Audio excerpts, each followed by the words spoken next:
Jenis sihir yang ketiga, tuan-tuan, adalah sihir lumpuh, di mana seseorang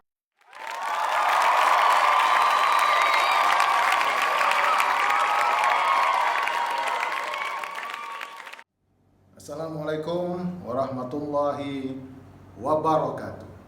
Terima kasih kepada sahabat-sahabat saya, rakan-rakan saya yang baru kenal ataupun baru nak kenal. Terima kasih banyak-banyak. Baiklah tuan-tuan, kita bercerita tentang satu tajuk besar, iaitu sihir. Maka tempoh hari saya telah jelaskan bagaimana definisi atau latar belakang sihir ini. Tetapi hari ini kita selusuri lagi lebih mendalam jenis-jenis sihir, tuan-tuan dan puan-puan yang saya hormati sekalian. Jadi sebelum kita masuk kepada jenis-jenis sihir ini, tuan-tuan, saya ingin bercerita sedikit berkaitan dengan masyarakat hari ini. Maknanya kita, tuan-tuan yang saya hormati, semoga dilindungi Allah sekalian. Bila kita sebut sihir hari ini, ramai di antara kita yang menyangkal dakwah ini, menyatakan ini tahyul, menyatakan sesuatu benda yang tidak mungkin ada pada hari ini. Itulah persoalannya pada ketika ini, tuan-tuan. Ini kerana mereka hanya berlandaskan kepada bukti yang berunsurkan sains dan teknologi semata-mata. Tuan-tuan yang dirahmati Allah sekalian, banyak kisah-kisah manusia yang tidak dapat dijelaskan melalui teknologi dan sains, dan manusia gagal untuk, jika seseorang itu menghadapi masalah-masalah tertentu, contohnya sakit, tidak boleh diubati dan pelik dari pandangan mata kasar kita. Tuan-tuan yang saya hormati sekalian, sihir ini, tuan-tuan, memang disebut dalam Al-Quran dan hadis. Maka sihir ini, tuan-tuan fikirkan sendiri, adakah ia benar? Adakah ia ada pada hari ini, atau sekadar mitos sahaja, tuan-tuan? Baiklah tuan-tuan, sedikit pengalaman saya sebelum kita masuk kepada jenis-jenis sihir. Pengalaman ini berlaku di Melaka, tuan-tuan. Anak seorang ustaz, anak seorang ustazah, yang saya tak perlu ceritakan, tetapi berlaku di Malaysia. Seorang anak perempuan yang sangat cantik, apa yang berlaku, tuan-tuan? Kalau wanita ataupun anaknya ini cantik, maka kalau dia berkawan dengan seorang pemuda yang cantik ataupun yang bolehlah bahasa sekarang, tetapi situasi itu jauh berbeza. Yang lelaki ini bermasalah, sangat bermasalah. Apa yang berlaku, tuan-tuan? Saya pendek-pendekkan cerita. Wanita yang bekerja, yang cantik ini menggilai pemuda yang sangat-sangat jatuh pribadi dan akhlaknya, tuan-tuan. Disuruh apa jua pun, gadis yang cantik dan lawa ini mengikut kata pemuda ini. Saya sendiri merawat wanita ataupun perempuan yang sangat cantik. Apa yang berlaku, tuan-tuan? Dipendekkan cerita, bila kita obati ia, bau biliknya, Masya Allah, seperti bau bangkai, tuan-tuan.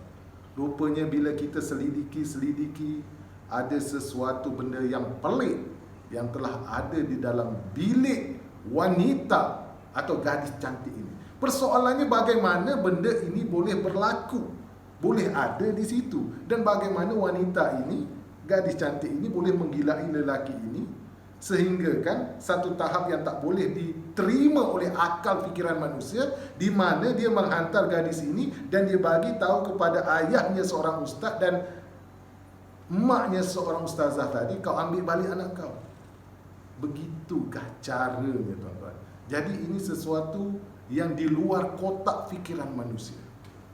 Jadi kita cuba merawat dan sebagainya. Alhamdulillah, dengan izin Allah Subhanahu Wa Taala, situasi ini dapat kita selesaikan. Alhamdulillah. Tuan-tuan yang saya hormati dan kasih sekalian, saya ingin berkongsi pengalaman dengan tuan-tuan yang mana sudi mendengar. Alhamdulillah, jika baik kita sebar-sebarkan. Jika situasi ini tidak baik kepada tuan-tuan, saya mohon ampun dan maaf. Segala kekurangan itu adalah kelemahan pada diri saya sendiri, tuan-tuan. Baiklah, tuan-tuan. Sihir ini, tuan, dia banyak jenis-jenisnya. Yang pertama, tuan-tuan, dinamakan sihir penunduk.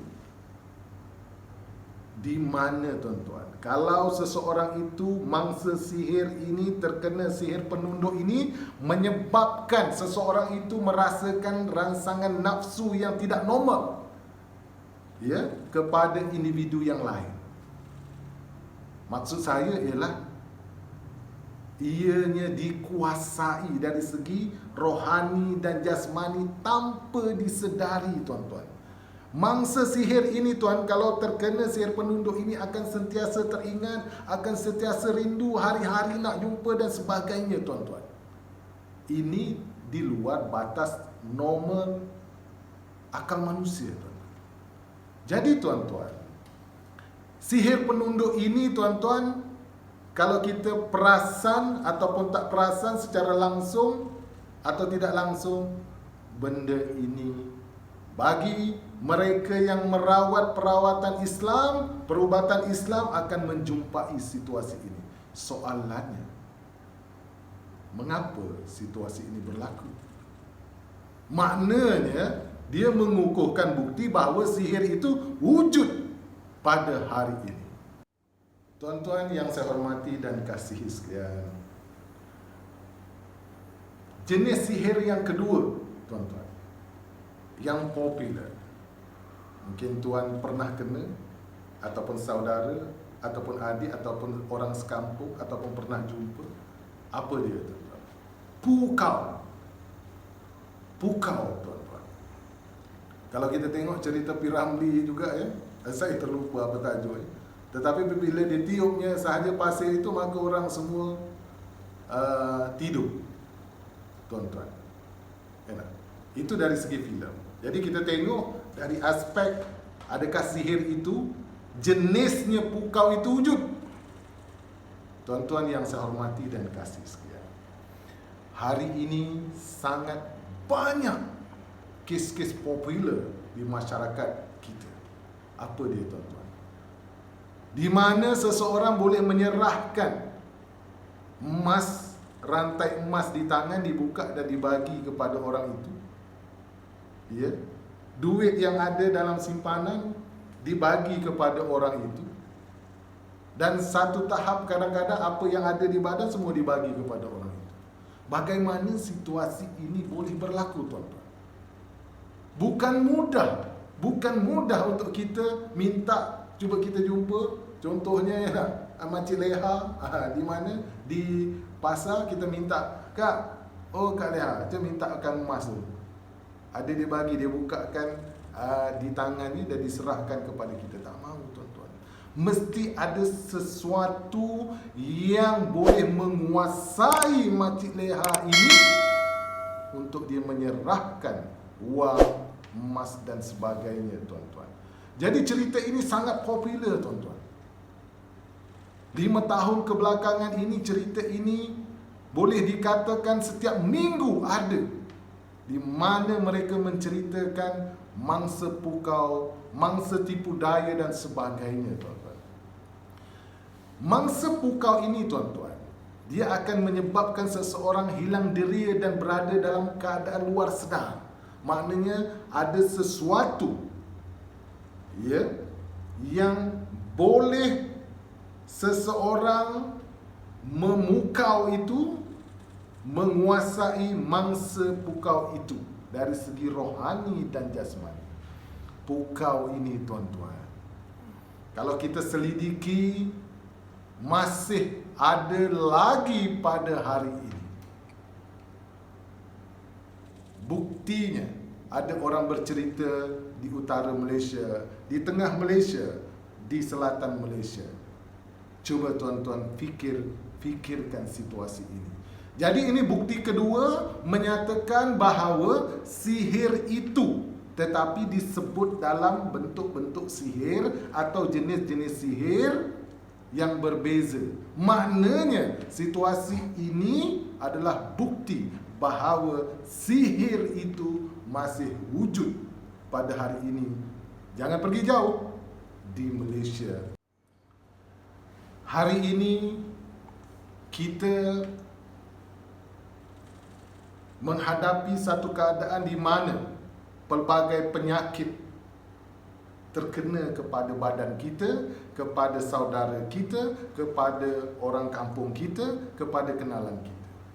Sihir, jenis sihir yang ketiga, tuan-tuan, adalah sihir lumpuh, di mana seseorang itu mempunyai niat yang tidak baik ke atas seseorang, maka dia berjumpa dengan seseorang yang dikatakan boleh melakukan sihir ini, ya, untuk menyakiti rohani dan jasmani seseorang itu. Biasanya akan lumpuh. Tetapi bila kita cek kepada pihak tertentu, ya, dia menyatakan bahawa tiada masalah, tidak ada masalah kesihatan. Tapi masalahnya kenapa dia lumpuh? Kenapa dia tidak boleh bercakap? Kenapa dia tidak nampak? Kenapa kepala asyik sakit? Kenapa badan asyik sakit? Kenapa menyucuk-nyucuk dan sebagainya? Ini persoalan yang harus kita rungkaikan untuk kita fikirkan bersama-sama. Tuan-tuan, puan-puan yang saya hormati sekalian, kadang-kadang sihir lumpuh ini apabila kita terkena menyebabkan badan kita ini mengalami stroke. Kadang-kadang ia menyebabkan ketidakselesaan pada anggota badan kita. Kadang-kadang terkena serangan sawan. Walhal selama ini kita tidak pernah ada serangan sawan itu. Maka sesuatu kepelikan berlaku. Ia seperti Allah turunkan ilmu itu hanya setitis daripada selautan yang ada, tuan-tuan. Maka sesuatu yang tidak dapat kita fikirkan melalui akal fikiran, sesuatu yang tidak dapat kita pentaskan, kita buktikan melalui kadar sains dan teknologi. Sihir ini, tuan-tuan, sesuatu perkara yang berlaku atas pertolongan makhluk ghaib. Maka, tuan-tuan, ini bukti ketiga yang saya nyatakan bahawa sihir ini wujud pada hari ini. Maka kita fikirkan bersama dan kita huraikan. Kalau situasi ini benar, maka ia menguatkan hujah bahawa sihir itu wujud pada detik ini. Sekian.